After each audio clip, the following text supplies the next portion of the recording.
മാന്ത്രിക പരിഹാര പൂജകൾ ചെയ്യുന്ന സുഹൃത്തുക്കളോട്, എത്ര ശക്തമായിരിക്കുന്ന പൂജകളായാലും കർമ്മം ചെയ്തിട്ട് ഒതുക്കാം എന്ന് മനോധൈര്യമുള്ളവർക്ക് ഏത് പൂജയും കൃത്യമായിട്ടത് പരിഹാരം ചെയ്യാൻ പറ്റും. മനസ്സിലൊരു ധൈര്യം ഉണ്ടാകണം. നമ്മുടെ വീട്ടിലെന്ന് ഉദ്ദേശിക്കുന്നത് ക്ഷേത്രവുമായി ബന്ധപ്പെട്ടിട്ടുള്ള സ്ഥലത്തോ അല്ലെങ്കിൽ പീഠമുക്കായിലൊക്കെ വെച്ചിട്ട് ക്ഷേത്രം ഇല്ലെങ്കിലും പതികളോ നിത്യപൂജ ചെയ്യുന്നതായ സ്ഥലത്ത് ആണെങ്കിലും വിഷയമല്ല.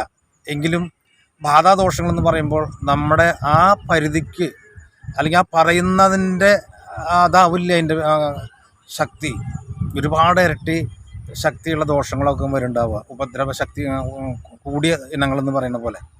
അപ്പോൾ അതിൽ ചാത്തനോ ചൊവ്വയോ കാളി മാത്രമാവില്ല, മറ്റ് രക്ഷസ്, അതേപോലെ തന്നെ കുട്ടുപ്പാവ, ഇത് ഗുളികൻ, പ്രേതങ്ങൾ, നാഗങ്ങൾ, അങ്ങനെ ഒരുപാട് ശക്തിയുള്ളതായ മൂർത്തികളും അവരുടെ ഉപദ്രവങ്ങളാണ് വരിക.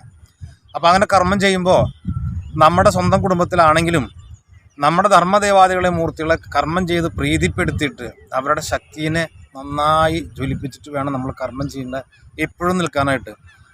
അല്ലെങ്കിൽ അത് വളരെയധികം വിഷമത്തോട് കൂടിയിട്ട് അവസാനിപ്പിക്കേണ്ടി വരും ചിലപ്പോൾ. അല്ലെങ്കിൽ കർമ്മങ്ങൾ ചെയ്യും, വന്നിട്ട് ആളുകൾക്കത് സമാധാനം എന്ന് പറയുന്നുണ്ടാവില്ല, ഭേദം എന്ന് പറയുന്നുണ്ടാവില്ല, മാറിപ്പോവില്ല എന്നർത്ഥം. വേദമന്ത്ര യൂട്യൂബ് ചാനലിലേക്ക് എല്ലാ മാന്യ പ്രേക്ഷകർക്ക് സ്വാഗതം. ഞാൻ സത്യൻ മുളയങ്കുളത്ത്. നമ്മുടെ വീട്ടിലത്തെ കാര്യം പറഞ്ഞു. നമ്മൾ പുറത്ത് വേറെ വേറെ വീട്ടിലേക്കാണ് നമ്മൾ പൂജയ്ക്ക് പോകുന്നതെങ്കിൽ അവിടെ നമ്മുടേതായ ഈ ധർമ്മദൈവാലയം നമ്മുടെ കുടുംബത്തിൽ സെറ്റപ്പ് ഇല്ലെങ്കിൽ അവിടെ ചെയ്യുന്ന കർമ്മങ്ങൾക്കൊക്കെ വളരെയധികം പാളിപ്പോകാനുള്ള സാധ്യതകളുണ്ട്.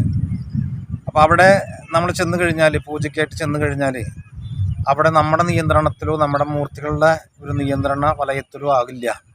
കാരണം പൈശാചികമായിട്ടുള്ള മൂർത്തികളുടെയും പൈശാചികമായിട്ടുള്ള ഭാവത്തോട് ശക്തിയോട് കൂട്ടിയിട്ടിരിക്കുന്ന അതിലേക്കാണ് നമ്മൾ ചെല്ലുക.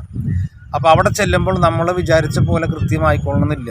എങ്കിലും അവിടെ ചെന്ന് പൂജകൾ തുടങ്ങുന്നതിന് മുൻപ് നമ്മുടെ ധർമ്മദൈവാദികൾക്ക് ഒരു മുത്തച്ഛനും കാളി, ചാത്തൻ, അതേപോലെ തന്നെ ആരൊക്കെയാണ് വെച്ച് ആരാധിക്കുന്നതായ കുലദൈവങ്ങൾക്ക് അവർക്ക് വിളക്ക് വെച്ച് നാഴിയും പീഠമൊക്കെ ഒരുക്കിയതിന് ശേഷം അവർക്ക് പ്രീതിപ്പെടുത്തിയിട്ട് വേണം നമ്മൾ പൂജയ്ക്ക് ആരംഭിക്കാനായിട്ട്. അങ്ങനെ കർമ്മങ്ങൾ ആരംഭിച്ചുകൊണ്ടിരിക്കുമ്പോൾ അപ്പോൾ നമ്മുടെ ധർമ്മദൈവങ്ങൾ അതിലാരൊക്കെയാണെങ്കിൽ എല്ലാവരും ആ വിളക്ക് വെച്ച് നെല്ലൊക്കെ വെച്ച് കൊടുത്തവരുണ്ടായിരിക്കും. അപ്പോൾ കർമ്മം ചെയ്തുകൊണ്ടിരിക്കുന്ന സമയത്ത് നമ്മുടെ ധർമ്മദൈവാദികളുടെ സാന്നിധ്യം ഇവിടെ ഉണ്ടോ എന്നുള്ളത് നോക്കുന്നത് വളരെ നല്ലതാണ്. കാരണം ചിലപ്പോൾ നമ്മൾ കർമ്മം ചെയ്തുകൊണ്ടിരിക്കുമ്പോൾ നമ്മൾ നിൽക്കുന്ന നമ്മുടെ വീട്ടിലല്ല, നമ്മുടെ ധർമ്മദൈവാദികളുടേതായ അത്രയും പവർഫുള്ളായിട്ടിരിക്കുന്ന ഒരു സിറ്റുവേഷനിലല്ല. നമ്മളവർക്ക് നിറയും കാര്യങ്ങളൊക്കെ വെച്ചിട്ടുണ്ട്, അത് ശരി തന്നെ. പക്ഷേ ഈ വീട്ടിലത്തതായ പൈശാചികമായിട്ടുള്ള അവസ്ഥയിൽ ചിലപ്പോൾ നമ്മുടെ ധർമ്മദൈവാദികൾക്ക് അവിടെ നിൽക്കാൻ പറ്റാത്തൊരു സാഹചര്യം ഉണ്ടാവും, നമുക്കറിയില്ല അത്. അങ്ങനെ ഉണ്ട് വെച്ചെങ്കിലും നോക്കുക, നമ്മുടെ ധർമ്മദൈവാദികളൊക്കെ നല്ല സഹായത്തിലല്ലേ ഇവിടെ നിൽക്കുന്ന, ശക്തിയോട് കൂടിയിട്ടല്ലേ ഇവിടെ നിൽക്കണം ആണെങ്കിൽ വ്യാഴം പ്രസാദിക്കട്ടെ എന്ന് പറഞ്ഞിട്ട് നോക്കുക.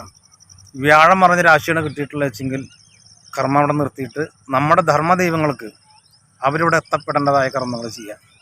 കൃത്യമായിട്ട് ഒരു നാളികരെടുത്ത് അതിൽ ഏതാണ് മന്ത്രം ചൊല്ലിയിരുന്നത് വെച്ചാൽ ആ മന്ത്രം തന്നെ ജപിച്ച് ഒരു 14 തവണയോ എങ്ങനെയാണ് ഒരു 5 തിരിയൽ ജപിച്ച് ധർമ്മദൈവാദികളൊക്കെ പ്രാർത്ഥിച്ചുകൊണ്ട് നമ്മുടെ ധർമ്മദൈവാദികൾക്ക് നമ്മൾ ചെയ്യുന്ന കർമ്മസ്ഥാനത്ത് വന്നിരിക്കുന്ന സർവ്വബന്ധനങ്ങളും മാറി ധർമ്മദൈവങ്ങളുടെ സാന്നിധ്യം ഇവിടെ ഉണ്ടാവട്ടെ എന്ന് പറഞ്ഞ് നന്നായി പ്രാർത്ഥിച്ച് ഒഴിഞ്ഞ് ആ ഭാഗം കൃത്യമായിട്ട് ഒഴിഞ്ഞ് അത് കൊണ്ടുപോയിട്ടൊന്ന് അടിച്ചുടയ്ക്കുക.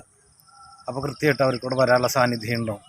അങ്ങനെ അത് നോക്കിയതിന് ശേഷം സംശയം ഉണ്ടെങ്കിൽ വീണ്ടും നോക്കാം, നമ്മുടെ ഇപ്പോൾ ഇവിടെ ധർമ്മദൈവങ്ങളുടെ സാന്നിധ്യം ഇവിടെ ആയിട്ടുണ്ട്, ബന്ധനങ്ങൾ മാറിയിട്ടുണ്ടോ അവരുടെ എന്ന്. അങ്ങനെ വ്യാഴം പ്രസാദിച്ചു എന്ന് കണ്ടു കഴിഞ്ഞാൽ കൃത്യമായിട്ട് കർമ്മങ്ങൾ ചെയ്തു തുടങ്ങാം.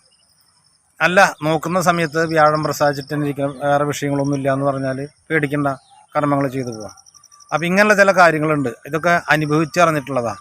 അപ്പോൾ അതുകൊണ്ട് നമ്മൾ കർമ്മം ചെയ്തുകൊണ്ടിരിക്കുമ്പോൾ നമ്മുടെ ധർമ്മദൈവങ്ങൾക്ക് ഇവിടേക്ക് വരാൻ പറ്റാത്ത സാഹചര്യങ്ങളുണ്ടാവും. ശക്തമായിരിക്കുന്നതായ നാഗങ്ങളുടെ സാന്നിധ്യങ്ങൾ, 5 തലയും അല്ലെങ്കിൽ അതിൽ കൂടുതൽ തലയുള്ളതായ നാഗങ്ങൾ, നെഗറ്റീവ് ശക്തികൾ കൃത്യമായിട്ട്, അതായത് ഇവരെ തന്നെ ബന്ധിക്കാതിരിക്കാനായിട്ട് പലതരത്തിലുള്ള കോപ്രായങ്ങൾ അവർ കാണിക്കും. അവരുടെ ശക്തി എടുത്തിട്ട് മുഴുവൻ നമ്മുടെ ധർമ്മദേവാദികൾക്ക് ഇവിടെ ഇരിക്കാൻ പറ്റാത്ത തരത്തിലുള്ള വിമിഷ്ടങ്ങൾ ഉണ്ടാക്കി തരും. അത് ചില ശക്തമായിരിക്കുന്ന പ്രേതങ്ങളായാലും ശരി, രക്ഷസിൻ്റെ ഒക്കെ യക്ഷി എന്നൊക്കെ പറയുന്നത്.